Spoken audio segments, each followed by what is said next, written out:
Howdy! I haven't made a video in a long time. And then today, I was supposed to go to a meeting in Grand Rapids for my writers group because we're having our holiday party. And I haven't been in a while because of personal circumstances and things, and I haven't put on makeup since like August. So I thought, well, I'm gonna go ahead and go. And then I got all done up and I went outside and the snow is just impossible. It's just the worst. And the weirdest thing is that my village is having some sort of like 5K or some sort of running thing. So there were people in like bedazzled Christmas sweatshirts and like tutus that they had made, and like they were running up and down the street, and I'm trying not to slide off and hit them, and I'm just like, this is not an auspicious beginning to the day. I'm not gonna go. So but anyway, I thought, I'm not gonna waste all this beauty on an empty house. So I thought I would talk to you about something I've wanted to talk about for a while, and that is Catholic fears. Specifically the fears that kids have when they're growing up Catholic. And there are 5 of them. There are only 5 things that scare Catholic kids, okay? And, you might be thinking, oh, but Catholic kids have the same fears, like, like a vampire or a monster in their closet. But the thing is, when we were little, if we thought there was a monster in our closet, our parents would say to us, or our grandparents in my case, that no, God can take care of that. Just pray on it. Pray on it. Say this prayer to St. Michael and the devil will go away. Say this prayer to St. Michael and he'll protect you from the thing in your closet or the goblins or the ghouls or whatever you're afraid of. So we always had that in our back pocket. It wasn't like I don't remember ever being afraid of the boogeyman, but I was afraid of these 5 things, and I think it's universal for all Catholic kids. So I'm going to go from descending to the top, to the very tippy top, all right? The first one, number 5, I guess it wouldn't be the first one, would it? It'd be 5. Number 5 is our fear of having to confess to the priest that we masturbate. I don't know anyone who has ever confessed to the priest when they were in their teen years, like, oh yeah, I masturbated. We know we're supposed to confess it because it's not being chaste of us. We know we're not supposed to be doing it, but we do it anyway because we're humans. And then you have to go to the priest and confess, but nobody wants to tell the priest. And especially at my high school, when I was growing up and going to high school, to Catholic high school, the priest, even if you went into the confessional where they couldn't see you, he would sometimes slip and say your name. There weren't very many of us. So you'd be in there and you'd be confessing to something and he'd be like, well, Jenny. And you kind of were like, he knows who I am. I can't tell him this. I want to tell him this thing. So nobody wants to tell, when you're a teenager, I don't care if you're a guy or a girl, you don't want to tell a grown-ass man that you're out there beating it, right? So that is our number 5 biggest fear, is confessing that. And since no one confesses it, and if you do and you want to say, oh, I confess to that, well then I don't know, congratulations, you are better at being Catholic, which, it's not hard to be better at being Catholic than me. So number 4, going to hell because you didn't confess that you masturbated. That's the biggest thing, is when I would go to confession and I wouldn't confess to it, I had a few reasons I didn't confess. One of them was the embarrassment, and 2 was you're not supposed to confess for things if you're not really sorry that you did them. And I wasn't ever really sorry. I was just like, I'm not going to confess it and then just go, I know I'm going to do it again tomorrow. I'm a teenager, I gotta do it 3 times a day. So but I was still afraid. I was like, because I didn't confess it, then I lied kind of. I went to the confessional and I said all this stuff and I said that I was contrite and all this shit and I prayed on my beads, and that should have been enough, right? But I feel like it was a lie of omission by not mentioning it.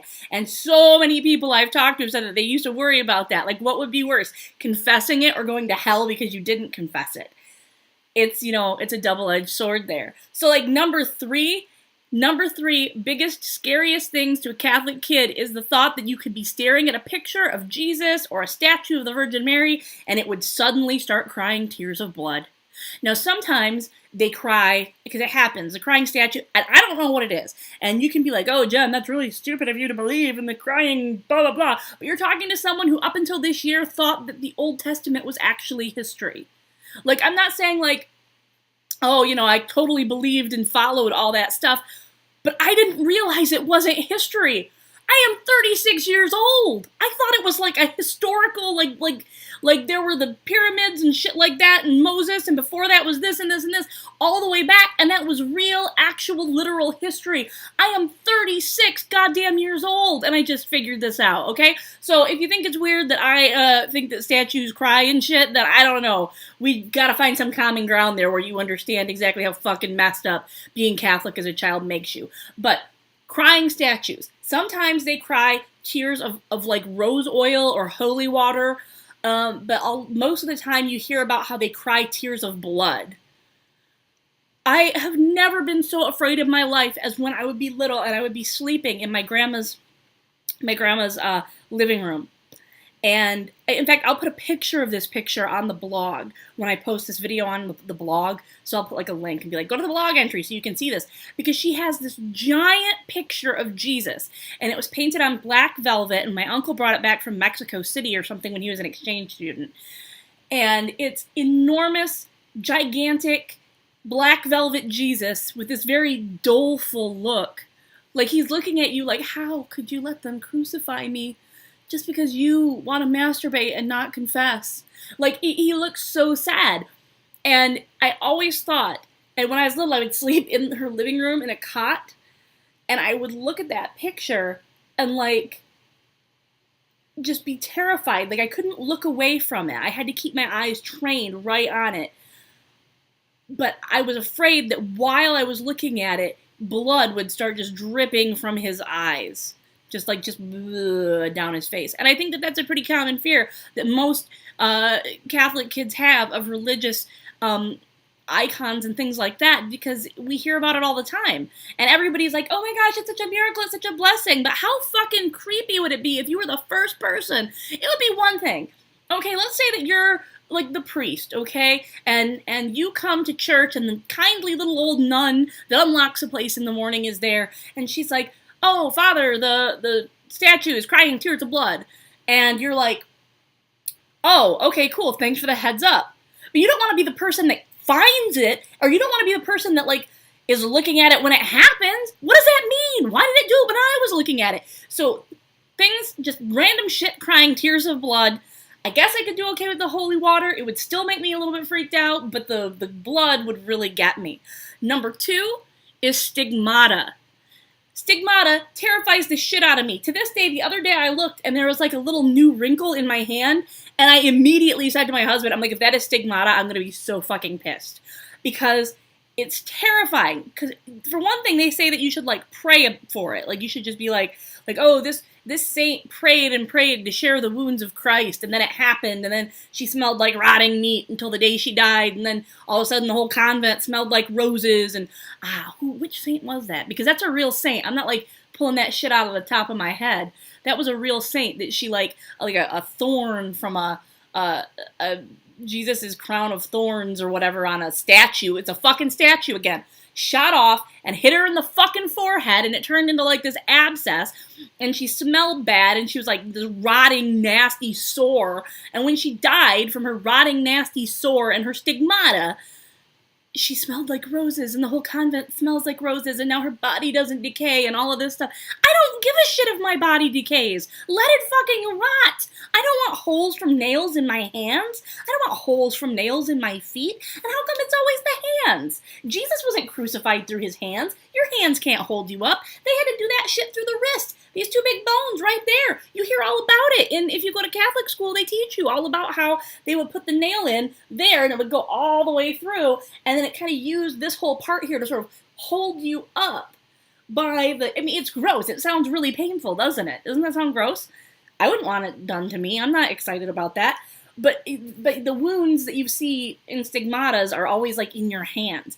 I don't want that to happen to me. Who the hell would want that to happen to them? And why should I pray? And the thing is, it happens to only the holiest people. Well, that doesn't make me want to go to church. I don't want to go to church now and pray to God and feel all like his blessings and shit. If his blessings mean having hands I can see through. So stigmata is creepy. It is awful. And almost, like I said, almost every Catholic kid I knew growing up was like, yeah, no, I don't want to do the stigmata. I don't want the stigmata. All right, and then the number one, and I'm sure you're all probably thinking, well, it's hell, because you could go to hell. No, because by the time you are like 8 or 9 years old, you're no longer afraid of hell because it's been used as a threat over and over. It's kind of like when your mom will say to you, like, just you wait until your dad gets home, and then your dad comes home and he's too tired to punish you. That's exactly what hell becomes. You're like, well, you'll go to hell. No, you do worry about it, obviously, because of the masturbating thing and the going to hell, but that comes in later. Hell is not as terrifying to a Catholic kid as demonic possession. That is the number one thing to this day. I get fucking freaked out at the idea that you could be possessed. Because it can happen for pretty much any reason, okay? It can happen because you're a bad kid and you use a Ouija board. It could happen because you're really good. Like the stigmata. The stigmata can happen if you're like really good. Or you could be possessed because you're really good and Satan wants to come get you and he doesn't want you to be good anymore. So he like takes over the most pure ones. But he'll also take you if you use a Ouija board and if you sneeze and nobody says God bless you. And if, I don't know, like just all sorts of shit. Like, oh yeah, if you desecrate a grave, which I guess fair enough. If you desecrate a grave and you get possessed, I guess that's fair enough. But all of those things, you could end up possessed by the devil. And what does the devil do with you when he possesses you? Is not even nearly as bad as what they do to you to get the devil out of you. People have been starved to death. They've been beaten to death. Just all sorts of horrible shit that people have done to possess people to try to exorcise them. People have been smothered and shit. I don't want that stuff to happen. I don't want that to happen to me, but there's apparently, if you're Catholic, it can just happen. Like, what is the benefit of being a part of this religion? What is the draw to being a part of a religion that pits you against the devil, who apparently can just fuck your shit up all the time? I know that you're supposed to be like, oh, God's gonna fix it, but God hasn't fixed much. I haven't seen God doing much around here, but I certainly have seen things about people getting possessed, so I don't know if I necessarily want to be on the devil's bad side either. Why can't I be Switzerland? Why can't I be right in the middle? I'm just gonna divorce myself from this. I don't want to be involved. I don't want to be involved with your God shit. I don't want to be involved with your Satan shit. I don't want to be anything in any area where I could be possessed by the devil or any other sort of demon, which, again, can apparently happen if you play the Ouija board or if you watch scary movies. I watch Supernatural all the time. I'm surprised I'm not possessed right now, but I think a part of it is because I'm not a good Catholic and I don't go to church anymore. I think it only happens if you believe, and that is the key, my friends. Don't believe in anything or anyone and just constantly keep yourself just closed up like a tight little fist and just guard your heart and just guard yourself forever and never get close to anyone, and then you'll never get demonic possessed and you'll never have to worry about anything. That's all I got for you. And I hope you take that to heart, because it's terrible advice.